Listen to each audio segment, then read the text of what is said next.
Good afternoon, everyone. Tom Matson here. We are about to be halfway through the Strategic Philanthropy Global Summit, and I'm so excited to be introducing my co-host for this next spot. Anita has been working with us for this entire summit this year. She has worked her tail off and building upon the foundation that John, Brian, and I built last year. Anita has taken us to a much more organized and much more professional level on the structure side. But on the wisdom side, I am equally excited to share a bit about her story and in particular, why she's doing this type of work all the time. Anita is a heart-centered entrepreneur and humanitarian whose mission is to make inspiration the norm.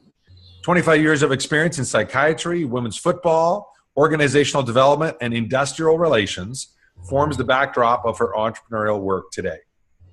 Some of her past humanitarian work includes mental health advocacy, Amnesty International, and child sponsorship in the Philippines and Africa. Breaking Free is Anita's best-selling book in which she shares how she found joy, purpose, and inspiration after a major personal tragedy. Her book has been recommended for screen adaptation. Absolutely. I wonder who's going to play Anita in the movie. That's going to be interesting. She has been highly endorsed by the likes of Tony Adams, former Arsenal footballer, Arsenal FA Cup winners, I seem to recall. Jeff Thompson, BAFT award winner, founder of Breaking Free Unlimited, a transformational coaching and mentoring company. Anita helps individuals rediscover joy, purpose, and create inspirational legacy without self-sabotage. Her chosen charity is Right to Play, while Anita is also planning to set up her own foundation for other causes. She's also set to interview charities for her local TV station as a presenter. Anita is part of the Strategic Philanthropy book launch and the Strategic Philanthropy Global Summit. Both are a natural extension of Anita's desire to collaborate and expand philanthropic reach through entrepreneurism. Welcome, Miss Anita. How are you? I'm very well, thank you. Thank you so much for having me speak as well as co-host. Oh, you are most welcome. I'm super excited because we've talked about a lot of different things as we've been building this together, and your perspective on movement is a big part of the reason that I reached out to you and we became partners on this and we started working on that. So why don't we start with a bit of that, your perspective on creating a movement? Yeah, thanks, Tom. And that's a great question because only this week I had a friend ask me, she said, is what I'm doing at the moment, is that just a dream I'm fulfilling or is it a movement? And it really got me thinking about what that is. And of course I offered my observation, but the way I kind of simply put it to people is that if people have goals, people have dreams, and then there's this thing called movement. And they can overlap, but they're not necessarily the same, and a movement isn't for everybody. The way I answered it for myself, which probably the best example is that my thing, as you know, is making inspiration the norm. And the moment I said that to myself, and it came off the back, funnily enough, of watching the news and being profoundly depressed with everything that came out in the news. I was going to say, you didn't get inspiration from the news. What's going on? I didn't, but isn't it funny how, I used to watch the news a lot, and I used to just find it profoundly depressing because I'd turn around to a friend and say, do you know what, if this were the window through which you looked at the world and this were reliable information, you'd think the world was a horrible place, because what gets most airtime is all the bad news, the dramatic news, and all the good news is an add-on at the end. And I just turned around and said, I'm going to change that. I didn't have a clue how. But, the moment you say something like I said to myself, I'm going to make inspiration the norm, I realized it was bigger than me. And that's the big clue. It's like, I've written this book called Breaking Free. That's my inspiration I'm bringing to the world. But the other part of it is using those processes and platforms that give other people who have something inspirational a platform to reach the world. And now this is bigger than me. So once you know that your goal or your dream, as you term it, is bigger than you, you're into either creating or building a movement. Now, isn't that interesting? As some of you know, my title is now Chief Movement Maker. And, my friends that are bugging me said, is that toilet related? But they really meant that as a compliment, I think. And you're right, though. A movement is way bigger than the individual involved, right? It's not about the individual, although the individual entrepreneur, in our case, is the person that leads that movement, that sparks that growth. And when you talk about making inspiration the norm, I know you have a distinction about inspiration versus other elements of that, right? Yeah. Yeah, and I've been asked several times, when you talk about making inspiration the norm, is it just about people feeling good? Because part of my sentence there is about helping people find or rediscover their joy and purpose. And I say, no, it's not just about feeling good. There are lots of things today that can happen that can make me feel good. I felt good when Arsenal won the FA Cup, I'll tell you that, after the season they had. However, it only happens like once every 3 years, so you have to feel sad every couple of years. Yeah, absolutely. Feeling good is one thing, and certainly, when you're inspired, there's a lot of feel-good factor in that. But for me, inspiration is when something impacts you such that it makes you want to take action. And I'll give you an example of that. I, as many people know, I used to play in women's football, and I can do a good talk about football. The reasons why people should be involved in football from a mental health point of view, from a reconciliation point of view, how it helps unify communities. And I can do that. But there's nothing more powerful than when England ladies, for example, 2 years ago, came third in the World Cup. Nobody gave them a chance of getting that far.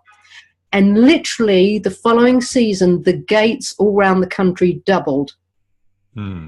Could I have achieved that just talking to people in that kind of educational sense? No. But what was powerful about that is that people saw what was possible to achieve because somebody demonstrated it, and it raised the collective belief to a point where people just started taking action. Same when Andy Murray won Wimbledon. There were droves of people that started playing tennis after that. You don't get that in an educational talk. Right. So when you think of inspiration and think of what it means, it's literally that life force that flows within you that causes you to take action. Now, building is another thing, but, that's a distinction I make between just feeling good and something that causes you to take action. Well, and I would think most of the people tuning into this summit have got some sort of inspiration, some sort of calling that they want to get out in the world. And I know that because we're working on this together, that doing that through a book is one of the ways to do it. But before we get into that, talk about the other ways that you've got an inspiration, you've got a calling, and you want to get it out in the world. Where do people start? Well, I would say, and particularly in the context of what we're talking about here today, movement, for you to start, you've got to know what moves you. You've got to be connected with what inspires you. And a lot of people that I've coached across the years, there's been a big batch in that where people have felt very disconnected and lost, needing to reconnect, if you like, with what they love as opposed to what they're good at. It's possible to be good at something and do it, but not feel fulfilled even at what you're doing. So knowing what moves you and what inspires you, and then understanding how that connects to people outside of you, particularly connecting it with a problem they may be seeking help with, is having that clarity to start with is what underpins the capacity to move forward with confidence. Well, I love that because when Frank and I, Frank Bria really well, when we work on the Embark project, one of the things that we identified was that the sweet spot, the perfect place to be, was where what you were good at and what you loved and what the market was seeking all overlapped. Absolutely. Right? It was right in that sweet spot where it isn't just being good at it and loving it. It's not just loving it and the market appreciating it. Right? It's like an overlapping three-circle Venn diagram. In that middle, where you've got all three. You're good at it, you love it, and the market is interested in it. It's like a perfect sweet spot. And that leads itself perfectly to a book, right? Because for many of us listening to this right now, in fact, last time I saw, like 83% of business people have a book in their head. They're short. somewhere floating around. Most of us haven't taken time to put it on pen to paper. But even those that have often have more ideas and more books. You know, both you and I are in that category. So before we get into the downside of books and some of the things to be wary about, what are some of the advantages of having a book for someone that wants to create a movement? Yeah, that's a great question. And, you know, one of the advantages is, first of all, that at that fundamental level, it helps people to connect with you, who you are, what you bring to the table of this earth, and to build that. You know, we talk about know, liking, and trusting somebody. When somebody has written a book genuinely and has opened up and really shared about, particularly, you know, the issues they faced with the very topic they're bringing to the table, what it does straight away is it breaks that isolation between you and them. That, hey, oh, you're somebody, oh, it was okay for you, you know, da da da da da. No, instead of which you're saying, hang on a minute, the very thing I'm bringing to the table, this is what I struggle with. And they're able to connect. They're able then to connect that you're an authentic person, a real person that had real struggles with the same things. You're not putting yourself above them, but what you are doing is you're connecting with them with where they're at, and then leading on from that. Well, and that humanity, expressing that humanity, is part of how we all connect everywhere, right? Yeah, absolutely. I think that human touch is really, really important, because without it, it's very difficult to build, for example, what we talked about, building a tribe. Right. People want to connect with not just the issue, but know that you're a real human being that isn't divorced from the stuff you're talking about. So on the good, well, no, on the when you have a dramatic story to share side of the coin, because I know there's some people that are saying, yeah, but I haven't had crazy things happen to me. I don't have a story. So I want to come back to that in a moment. But before I do, I know you talked about your personal tragedy story in your book. Share with our viewers a little bit about that, because I think it's a perfect example from what you're just talking about, where it would have been real easy not to. But yet you decided not only to talk about it, to make it a real core of the story. Yeah, and thank you for that question, Tom, because it really, again, we're going to come back to this thing about movement and why I've even done this. This was a book I wasn't going to write because it spoke to a very personal tragedy. And just in a nutshell, it revolves around the tragedy of my father murdering my sister-in-law, and he's in prison for life. I had a dream in the night after the event that revealed, what happened, and I got to the bottom of what happened before the police did. And whilst I couldn't save my sister-in-law, I ended up saving the rest of my family, because he was starting to work on the rest of us. But the second part of that dream was that the dream revealed to me my own relationship with myself, which in some aspects was quite strong. You know, the tough cookie, the little tough cookie here that's played football, but on another level was very emotionally poor. And it showed me in very symbolic terms that this tragedy was going to form the backcloth, if you like, of a transformational journey that I would do for myself, and that from that place I would go on to inspire and help other people in similar vein.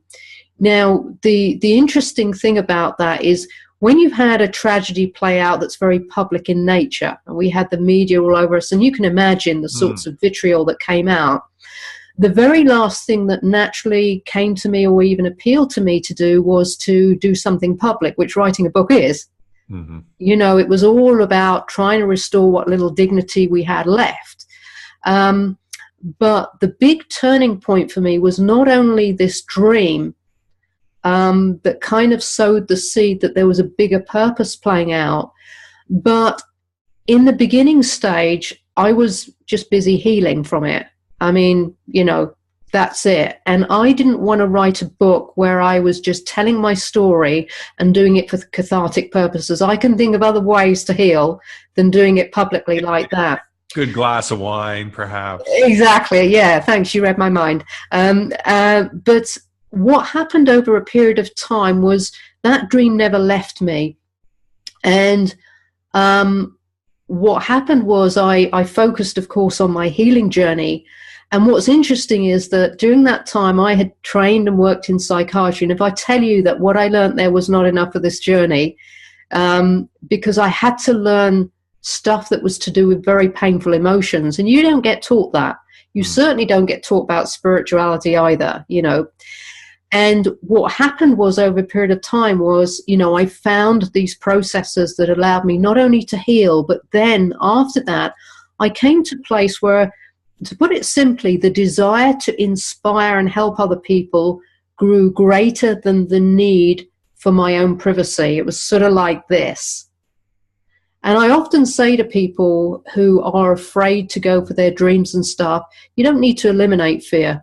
Just that desire has to become greater than the fear. Love it. And that's the flip that happened to me. That's a great way to describe it too, because I remember I used to work for Dale Carnegie years ago, and we would teach people how to speak in public, and overcoming fears was the entire conversation we always had. Yeah. And, you know, we were taught that Elvis Presley had butterflies before every performance, including the last show he ever did. And he would say to people, I don't want to get rid of the butterflies. I just want them to fly in formation. Yeah. And, you know, that's what you're saying. You're saying, like, get rid of the fear? No, that's not real. Just have your passion to do something about it be greater than the fear. Yeah, right? Absolutely. Yeah, most people are afraid of emotions almost. It's almost that's the root of them. And once you can be okay with that, so, okay, I'm feeling scared. However, I'm going to walk through this. I actually just befriend my fears, and I go, right, I know you're there. Now you sit in the corner and be quiet whilst I get on with this. Love it. Love it. Love it. Love it.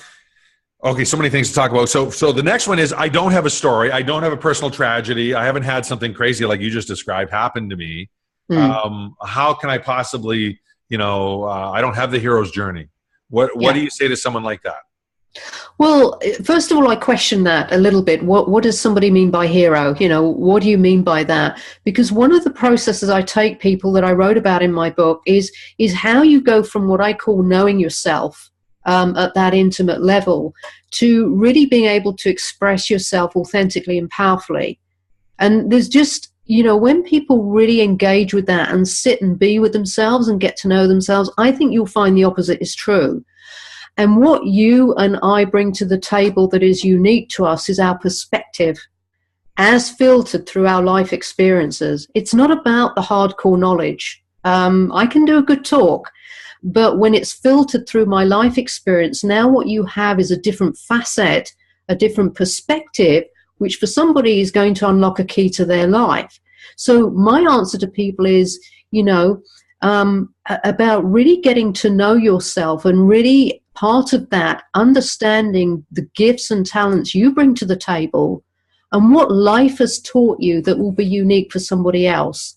Yeah, and I love that part. The first time, if anyone listening in has ever seen Brendan Burchard live or on an extended talk, he always tells his story of the car accident in Cuba or wherever it was, somewhere in the Caribbean, or the Med. I think it was the Caribbean somewhere. He drove off and his buddy, and the wheels are spinning. And what's fascinating is, if you actually look at the story objectively, it wasn't much of a story. They went off the road the end of a night and they crashed and were fine. Yeah. But when he tells the story, like, I've heard it 5-6 times from him live, and the last several times I'm crying more than the first couple of times. Like, I'm right back there with him. Oh my God, your life's flashing before is a golden ticket. Oh my God. And I'm totally there because he has developed the ability to, and this is the thing I love about Brendan and people that are great at their craft, the ability to connect that story with his purpose and mission. Yeah, absolutely. Right? To where we totally feel it. I mean, my entire life is about helping people accomplish their dreams and goals. So is yours. So are many of the people listening to this. So part of the reason it touches me so deeply is that he experienced in the rawness of life that calling, and decided to seize it. Absolutely. And it was years later before he started to monetize it. A lot of people don't realize that about that story. But if you do the timelines, it's like, wait a second. He didn't do millions in sales like the next hour. It was like years later. And in fact, I don't know this to be true, but my guess is in crafting his story, he looked back and said, oh, that I could use that incident. Mm. And then fashioned the story around it. Yeah, and he had to value that part. I know, we're going to talk about the masterclass later, but I know we had a couple of people there said, do I really have something of value to bring to the table? They put it a little bit more bluntly than I'm telling you, but and part of the issue for people is learning to really value their own journey and because life will throw up so many experiences. You don't even have to go looking for it. Yeah. So it's really being able to sit with yourself and notice and observe and appreciate those lessons, and how when you bring it through your own voice and that's going to help somebody. There's 6 billion people on the planet. Well, and plus I've learned this a while ago, and I'm sure you agree, on the continuum of learning, if you are 2 or 3 notches more learned than your audience, you're an expert. Yes. Well, you don't have to be like a global expert world leader on a topic to be an expert. You might have to be an expert with other world leaders on that topic. But for the vast majority of humanity, right? I mean, if you're just a few notches further on the expert side of things because you've learned some life's lessons, you are totally have earned the right. Yesterday I had a conversation I live on a small island, as you know, outside of Vancouver. And one of the merchants, she's been running her business for 10 years, and she's decided to sell her business. She's basically retiring. She doesn't need it anymore. Her husband's done well. She's done well. And she now wants to retire. And she was talking about basically giving away her business. And I'm like, Sharon, why are you doing that? She goes, well, I don't need it. I'm done. I'm just like, I want someone to carry on what I've done, but I don't need the money from it. I said, yeah, but that's different than you haven't earned the right to sell it for proper return. She goes, oh yeah, but all I'm going to get is like 20, 30, maybe $40,000. I said, are you kidding me? And she didn't know that for 10 years I helped small businesses buy and sell their businesses. So I just sat down with her for coffee, and I just went through and I worked out the numbers using super conservative numbers, and it's somewhere between 76 and 110,000 is what she should get for it. And she was going to walk away for 20 to 40. Wow. And not only that, she knows the business will continue on super well without her. So she doesn't need the money. So she's in a perfect position to finance someone. And from the work we're doing, if you'll finance someone on a game-changing decision, they will happily pay more because you're providing financing. Yeah. So that's the minimum. And as I was going through that, she's like, well, how do you know all this stuff? I'm like, that's what I did for 10 years. I bought businesses. Now, I said, admittedly, it was before Al Gore invented the internet, so it was a while ago, but the fundamentals don't change. Yeah. In fact, a brick and mortar business that makes money is even more valuable today. Yeah. Because a lot of them don't. And so, it's interesting that definition of expertise. Now, that actually bridges to my next question, which is your book, your experience. You're now in the business of helping people take their book and turn it into a movement that monetizes. And we'll talk about that in a bit. But before we get to that, your first book, you didn't have that context, but you had this calling. So tell us a little bit about your journey of taking your book and turning it and attempting to turn it into a mission and a calling and a movement and a monetization path. Yeah, I mean, first of all, I knew I had to write the book, and I actually got it written within a couple of years, which is long enough. The thing I had to be careful with was some of the legal implications and all that. So, my book was not your typical how-to book. It was the journey, and I embedded all the educational stuff in it. The experience of writing this book has been really intriguing because it's kind of leads to how I've got to be where we're here today, talking about what we're talking about. And so looking at some of the things that were good was getting the book out there, because we've said there are a lot of people who've got a book in their head that haven't even got it out there. A lot of people I come across who struggle to write. And writing is one of my core skills, so that wasn't my issue. But the second thing around that is that happened was that even though I didn't have a very big list, I had 25, right? I mean, I had more than 25, but in one place, 25. And not 25,000. You're talking 25 total. Yeah, 25 quality thousand. But the interesting thing is, we talk about statistics. I had well over 95% buy-in. When I did the book launch here locally, I had 35 people in the room, and half of them bought because the other half had already bought. So in terms of statistics within that small confine, it was good. But what I really appreciated was something that goes beyond this thing about being a bestseller, because I accidentally fell into the bestseller category.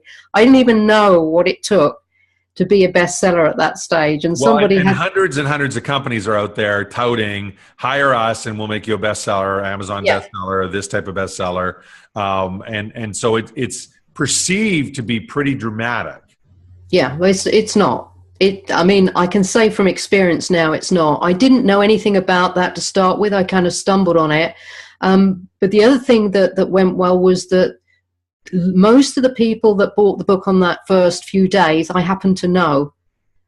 And they all, but a couple came back, rang me up, Australia, New Zealand, feedback, even from within my own family, which if you knew the story of my family, that was huge. And said, my goodness, as a result of reading this, I went off and did this. As a result of reading this, I had this aha moment. So for me, the way I measure my impact is how many lives I impact truly at that level. Right. You mentioned bestseller. Going on to some of the stuff that perhaps has been the big learning for me. One of the things that I didn't get right was that I didn't have, if you like, the audience ready or the marketing stuff ready. And we heard that 10% of the book is 10% of this process is writing the book. The other 90 is about getting it out there, but not just getting it out there, getting it to your target audience in a way that is highly visible and accessible. Now, that's a big deal. It's not so much that I made a mistake. I knew the mistake I was making, but I got caught in this trap that so many people do, which is what happens when you're a solopreneur, and now there are 8 and 10 things to do. And I just thought, get the damn book out there to start with. I've got to start somewhere. Yeah. So, good that I did it and got it out there, but now I'm kind of like rehashing the moving parts so that I can do this thing justice, because one of the things I want people out there to know is your book it's not a book. The book is a vehicle. The book is a vehicle for whatever if it's an inspirational message or your knowledge or your wisdom or your expertise, however you want to term it, the book is one vehicle. But the other part of it is being able to leverage every platform and process that allows you to reach your target market. And there's 2 parts. There's the technology side of that, like taking advantage of the online stuff, but there's also structuring your content, your message in a way that people can seamlessly access it. Yeah, and we're going to give everyone listening in your masterclass on this topic, where Frank, Bria, myself, and you got together and show people in 3 hours how to build $1 million business with their book. Yeah. Right? So we were just originally doing this for the people that bought the VIP all access upgrade. But when we were preparing for this interview, Anita said, we just got to share with everyone. It's just too helpful, too valuable information. So we're going to give it to every one of you that are listening in. For those that are watching the rebroadcast or they're seeing the replay links, we'll have the information below. And that'll be a deep dive. But in terms of for people that are looking at this, we break this down into 3 phases, right? Getting the book, building the tribe, and then scaling it and monetizing it. Let's talk a little bit about each of these phases so people can understand how important this is.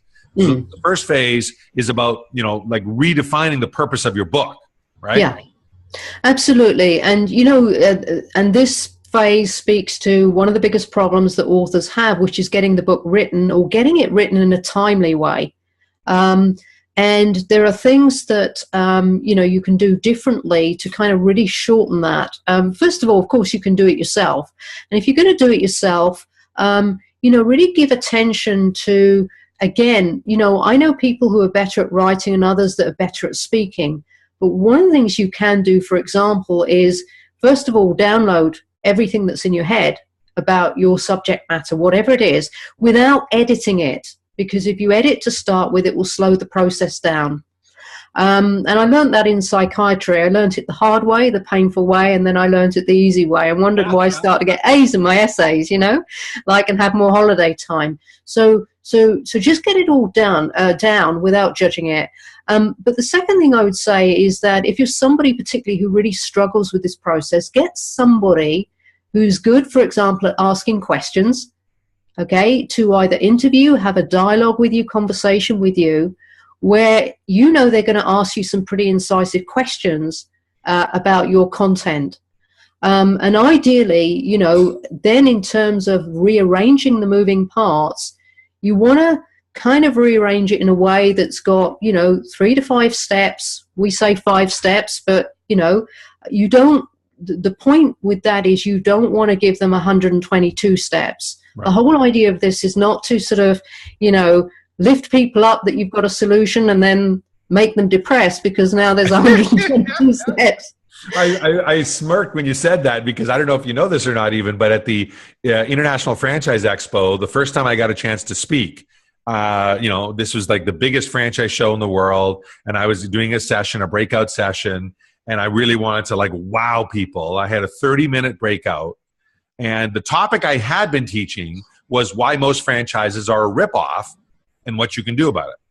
Mm. And I submitted the topic to the organizers, and they said, we'd love to have you speak, but you know, this is a franchise expo. We can't have you title it that way. We understand, and frankly, we agree with your sentiment, but you just can't call it that at a franchise show. Why most franchises are a ripoff. That's just not going to work.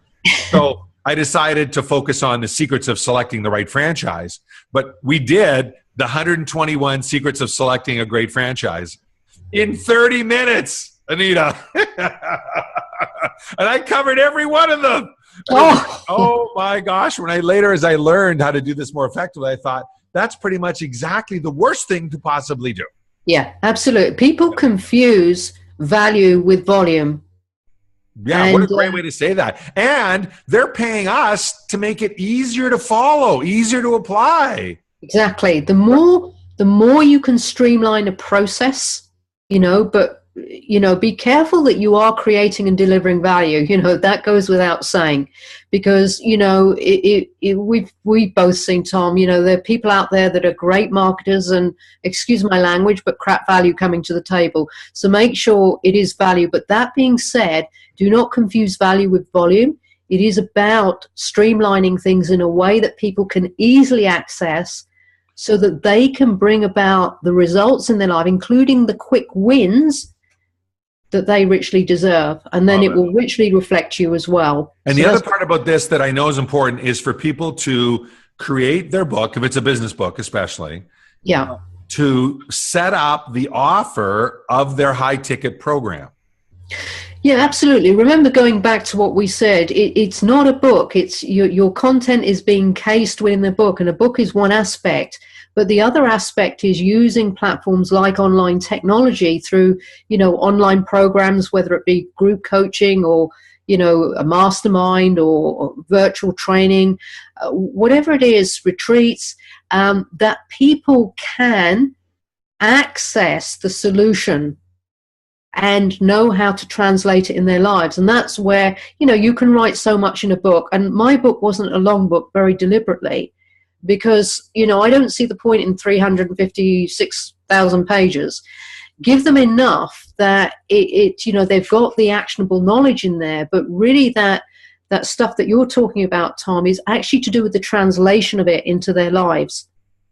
That's where the depth and the engagement comes in. Well, and Frank Bria is going to talk about this tomorrow. First speaker up tomorrow is Frank Bria, and he's going to talk about how to structure a high-ticket, high-margin program. So if you don't have one of these already, it's a fantastic time. Make sure you tune in to Frank tomorrow.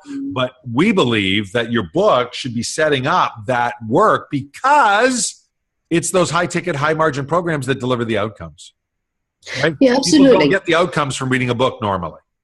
No. You know, they'll get inspiration. They may get some insight, and not to put that down.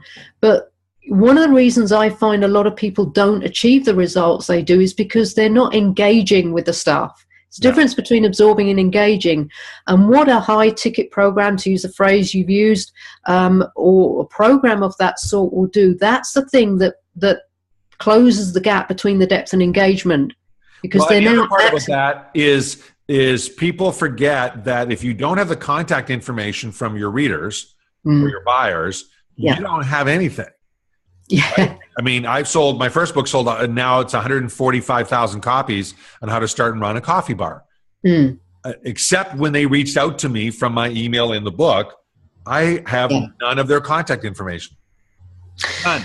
Yeah. And so I know that there's a very unique process we teach called the Strategic Philanthropy Book Launch. For a couple of minutes, just talk a bit about that, because this is something that totally ties in with this summit and something people can model on their own. Yeah, absolutely. And going back to this bestseller thing, and leaping forward from that, be very clear about what is the impact you want to have in the world. What is the movement you want to create? Because anyone can acquire the status of bestseller. It's actually quite easy, as I've learned since. But that doesn't mean you're going to make a deep impact in the world. And so, coming on to strategic philanthropy, which is something that's been very much on my heart for years. But one of the problems that I faced, and I know a lot of people have faced, is that for many years, I was what you might call a broke humanitarian or a broke philanthropist. I love to give, and particularly working in psychiatry, I wanted to do everything out of love, which is very noble, but it didn't do much for my wallet. But beyond that, I was having people coming to me and saying, Anita, everything you shared, it's done this and that for my life. I wasn't even charging for it at times. And I had to have my own sort of awakening on this, about back to what we said about valuing what you bring to the table. But also moving on from that is, how can I integrate that with something I feel so strongly about, which is that my gifts and talents, whether you call it business or life's work, should really solve real world problems there. And how do I integrate that? And I know that at the beginning of this summit, you opened everything up by talking about what strategic philanthropy is, doing good and making money, but bringing both worlds together. So you read in my bio in the past, I've done things like with Amnesty, and my philanthropy wasn't just about giving money to sponsor a child. I'd give my time. And I like the human touch thing, so I like to get involved where time allows. But this is all about being able to do good and make money, but do it in an integrated way. So, for example, whatever the nature of your book is, what is the cause in your heart that it speaks to? As opposed to just plucking a cause out of thin air. Mm-hmm. And really aligning with that cause. And, there are different ways of tying in philanthropy. You can be giving money through the sales of your book. You might be giving time. I give time in my coaching program to people who can't afford coaching. I have 3 slots set aside. Or you can be involved in a deeper level. And we've seen examples like Tom Shoes and Zappos, who reflect that. For me, I would say to people, look, if you're stuck on that, start somewhere.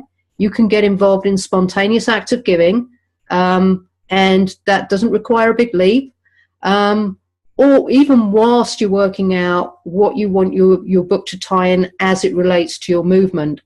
And this is what we're doing here, is actually helping people not merely acquire status of bestseller, not to sniff at that, that's all good for positioning, but to truly impact people's lives by tying what they do to something meaningful, and at the same time raising the planet, as well as, serving their audience in a way that I know you call triple win. Your customer wins, the community at large wins, and you win. And there's nothing more sad than that somebody like me and many authors out there get a part of it right, we get the book done, but then we don't do it justice in terms of a movement. Yeah, and so much to do, and we're running out of time already for this. This has been really helpful. So for the people listening in, they decide, I want to leverage, I want to create a movement, and I'm going to use a book as part of that strategy. They can listen to the masterclass, and they can get all of the steps of what they need to do to write that book, to market it, and to get it out there. But fundamentally, I want to just talk in the last few minutes we have about that. You were paraphrasing Katie Sharfin and our literally our quote for the summit, I think, which is, there's nothing sadder in the world than a broke philanthropist, right? Nothing sadder than a broke philanthropist. And I know there's a lot of people listening in. They're like, man, I'd love to get all these recordings. You know, the VIP pass is $197, but I don't have $197 right now. Oh, but half of it goes to Kiva. Oh, I'd love to support Kiva. That would be great. Oh yeah, but and so the legitimate world that they're in is, I'd love to get all these recordings so I can review them, but I don't have the 197. That's a sad philanthropist, right? That's that example. And it's not just the VIP pass. This happens in life all the time. You were just telling me before we turned the cameras on that you're supporting a friend of ours in San Diego who's there to feed 25,000 homeless meals in San Diego. And I hadn't even heard that David was doing this, so I got to go track him down and support him. I love it. But there are so many good works that are out there. I believe, and I love your thoughts on this, that we have a moral obligation to earn enough money so we can support them. Your thoughts? I absolutely share that view. My only hesitation sometimes, depending on who you're speaking to, I know I can't impose that on other people, but I'm with you. I feel that if you have a gift inside of you that can help people, you know, who wins by withholding it? You know, and if you genuinely care about life and human beings and the planet we're living on, then I would say you absolutely do have a moral obligation to do whatever it takes to align yourself with yourself, valuing yourself, what you bring to the table, then developing yourself as a person, as well as those processes and those strategies that will allow you to develop it into a movement. I've known you for about, just over a year, Tom. And you know that the thing I stumbled on most was that getting that message to market thing right. You know, and I played and I stumbled, but that's just simply a part of saying, you know what, okay, this is a bit I'm struggling with. So just what I need to do is learn how to do it and play with it. Because if you do that, you know, the law of averages say you'll get there, but it's what happens if you don't do it. So the most important thing is making the decision to do it and then acquiring the resources on the journey. Yeah, and what a great way to sum this up, because next hour is Jessica Yarbrough, and you know Jessica really well. Yeah. Jessica helps moms create six-figure businesses they can do from home in 20 hours a week or less.